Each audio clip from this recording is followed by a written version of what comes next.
Hey, this is a video just to show you how to get started with Zoom.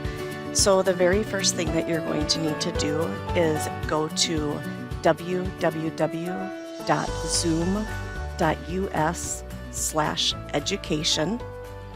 You'll come to a page that looks like this. If you do not have an account, you're going to come up to sign up. It's free. You can put in your work email address if you want and then create a separate account. I recommend just clicking on sign in with Google. That way you're able to not remember another username and password. It's going to ask you for the login. You'll agree to it and then click create account. So now I'm in my Zoom settings. Up at the top, I can see that I'm signed in. What we're going to do is just kind of walk through some of the different settings that you should make sure that you have set prior to doing online learning with Zoom.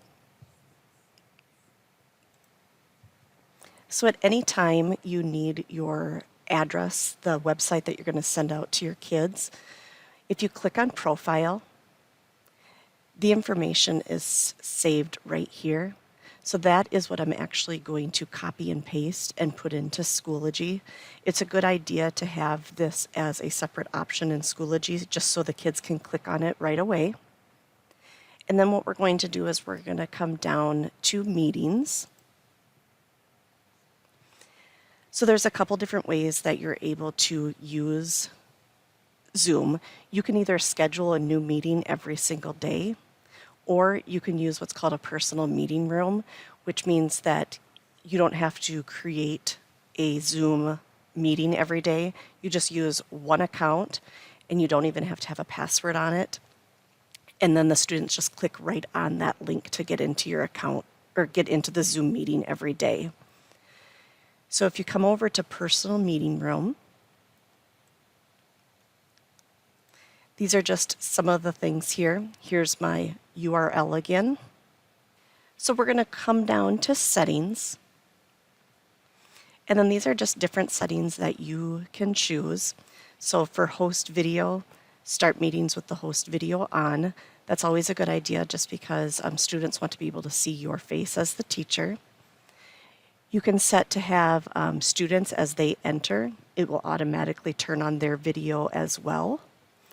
Having all your students' videos on can become distracting to the rest of your class, so you may want to have it on right away and just see if the students can do it, or start with it off and then go.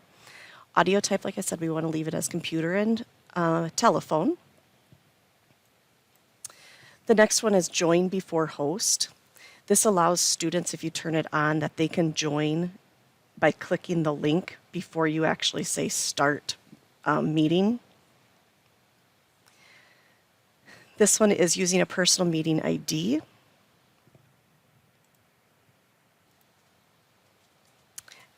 I just leave this one the same. Require a password when scheduling new meetings. So if you are going to set a meeting up for every day for every single one of your classes, you can turn on a password if you want.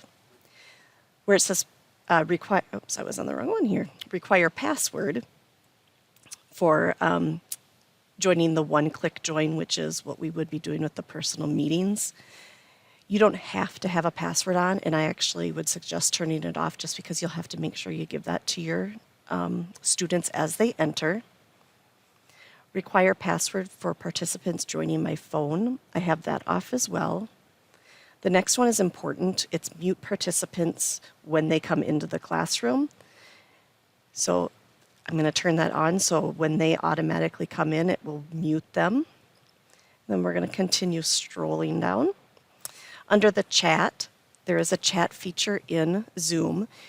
You can have control over how you want it to look. So the first one is allow meeting participants to send a message visible to all participants.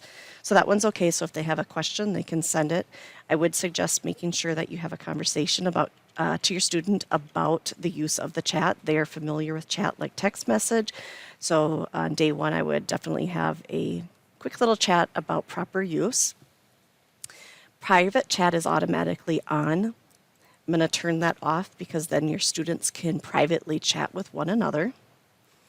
Auto saving chats, go ahead and turn that on so then you don't have to remember to do that at the end of your meeting. I like to have a sound play when students either join or leave my classroom. It just is that kind of verbal that I can look to see who's either leaving or who's coming on. So when I turn that on, I have the option where I can have it heard by the host and attendees or heard just by the host. I'm going to choose heard by host only. And then students, when they join by phone, I want them to record and play their voice just so I know who's coming in. So I'm going to check that and I'm going to hit save. So now we're going down under file transfer. This allows hosts and participants to share files through the chat. So if you wanted your students to open a Word document or a PDF, you can share it right there so they don't have to get back out of Zoom and open it in Schoology. I leave the feedback to Zoom set as off, display end of meeting experience feedback off, allow hosts to put attendee on hold. I like my meeting toolbar always on. This is a setting that you can change at any time. I mean, you can change any of these, but I like it on all the time, so I'm going to turn it on. And now we're going to go down to screen sharing. By default, anybody can share a screen on their device with everybody in the group. So we don't want that to happen because students will take over your screen as you're presenting. So under who can share, do host only. And then who can share when someone else is sharing, that turns off once you unselect all participants. Click Save.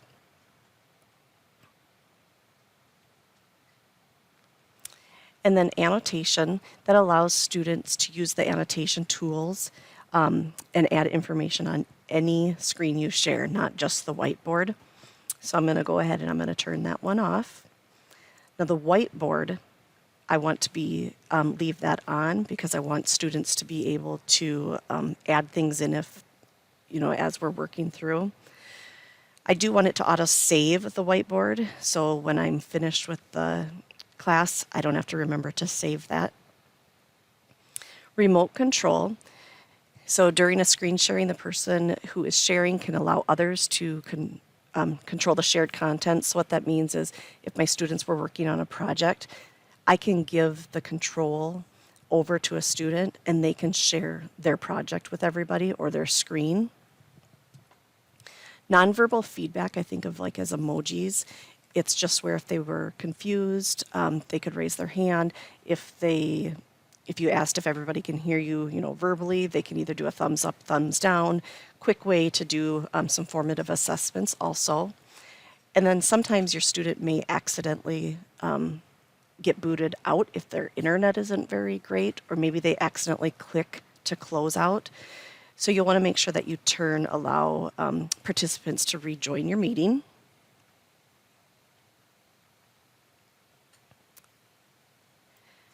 And then we're going to scroll down here and where it says attention tracking. This is a great feature because it allows the teacher to see if students just have Zoom open and they're doing something else. So you want to make sure that you turn that on.